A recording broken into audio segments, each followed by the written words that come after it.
The scale and speed of Sudan's descent into death and destruction is unprecedented. Without strong international support, Sudan could quickly become a locus of lawlessness, radiating insecurity across the region. Hundreds of civilians have been killed and many thousands more injured, and these numbers grow by the day.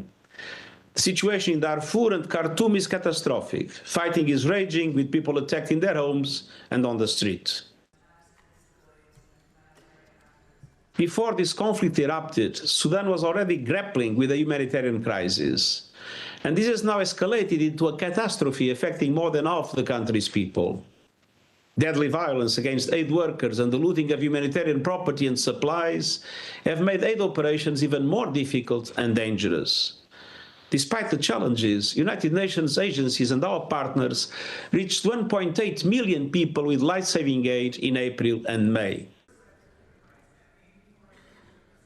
I state again that I'm eager to speak to both parties.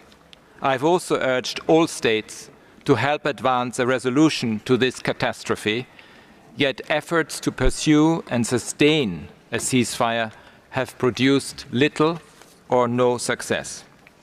We still see a reckless, senseless conflict taking place in a context of total impunity.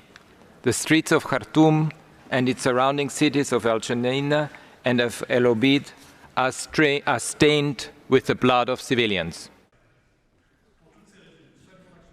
This is a human rights and humanitarian crisis that is unfolding at an alarming rate, on a devastating scale, and with a complexity not seen before in Sudan.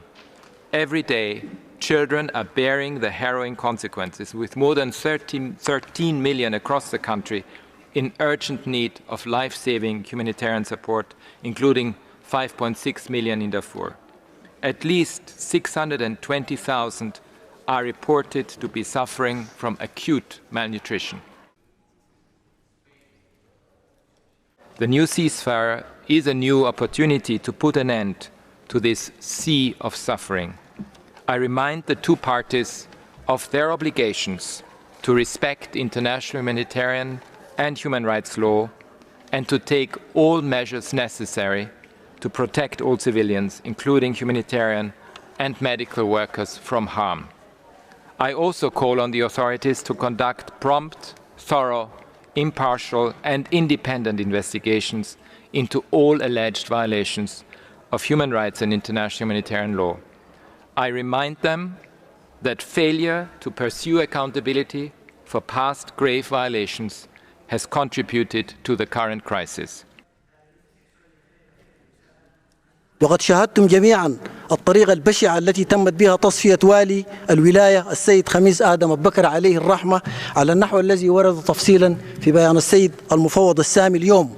وهنا لا بد لي من أن أشير إلى البيان الذي صدر عن المتحدث الرسمي باسم المفوض السامي لحقوق الإنسان بشأن هذه الحادثة، باعتباره أول بيان يسمي الأمور بمسمياتها ويحمل المسؤولية لقوات الدعم السريع المتمردة